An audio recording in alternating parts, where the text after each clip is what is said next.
Hey there, Kyle Souza here, thetalkinggeek.com. Still got this glare thing going on in a couple places.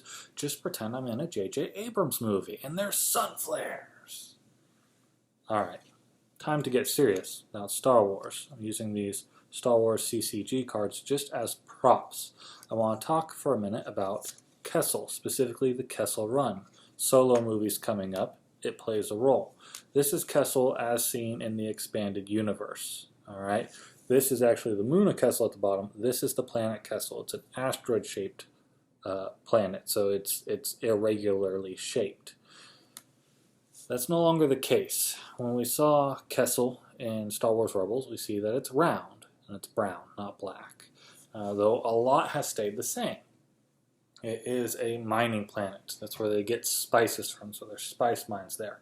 You even have C-3PO aboard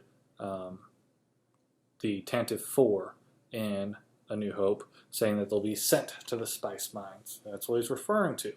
Slave labor was used here, including Wookiees. I'm wondering if that ties into the Solo movie. We know that the Millennium Falcon can make the Kessel Run in less than 12 parsecs. That's a thing that makes sense. I'll explain why in a second. But we also know that in the Solo movie, Chewbacca's there, Han's there. There might be the whole meet cute event, or not necessarily meet cute, but the event where they meet and Chewbacca pledges his life debt to Han. And I think that might be because Chewbacca was a slave. Maybe I'm wrong. That's fine. We don't know. Movie's not out yet. So the Kessel Run.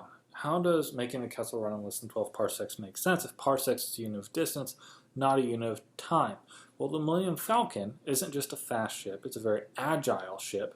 It's also got a really good sensor array on it.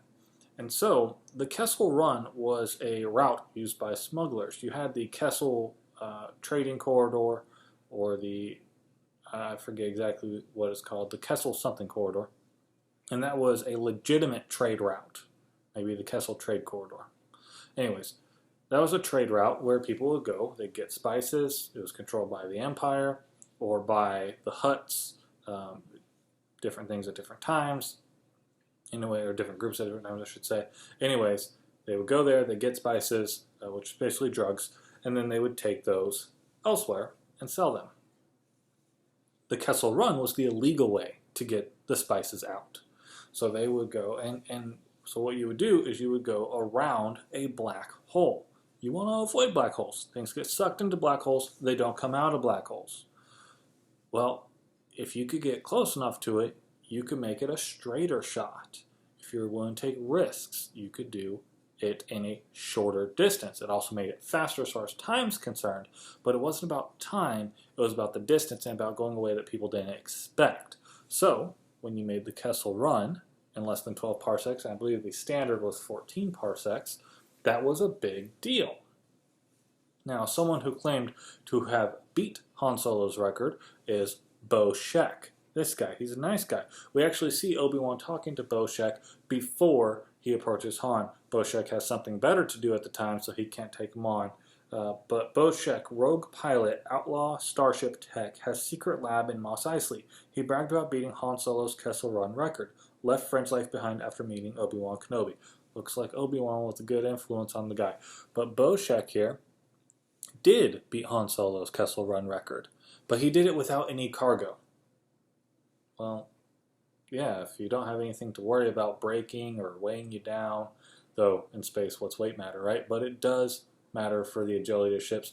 We know in the Star Wars universe, gravity in space is actually a thing. There's not only sound in space for the cool effects of movies, tractor beams are gravity well generators on a smaller scale.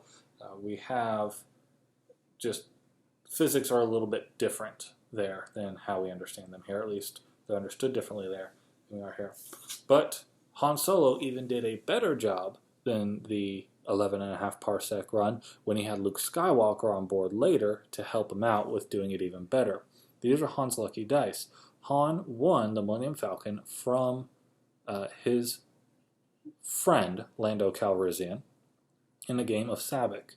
I believe it was Corellian Slice. I'm blanking on the exact variation at the moment, But these are some dice that he used to gamble, and gambling's how he got the Millennium Falcon. He liked keeping those dice in the cockpit of the Millennium Falcon.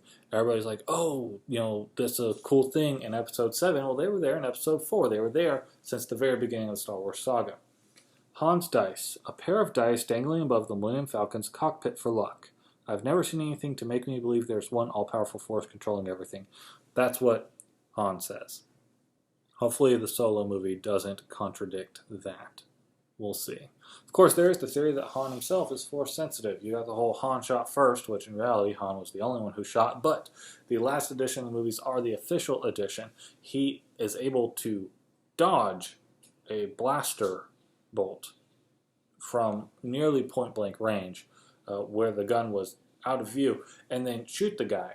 So as villainous as he may be, maybe he is force attuned, force sensitive. I don't know.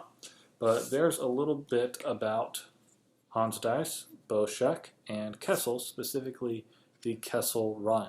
Hopefully we'll learn a little bit more in the Solo movie coming up this year. I'm Kyle. My website's talkinggeek.com. Please enjoy some other videos.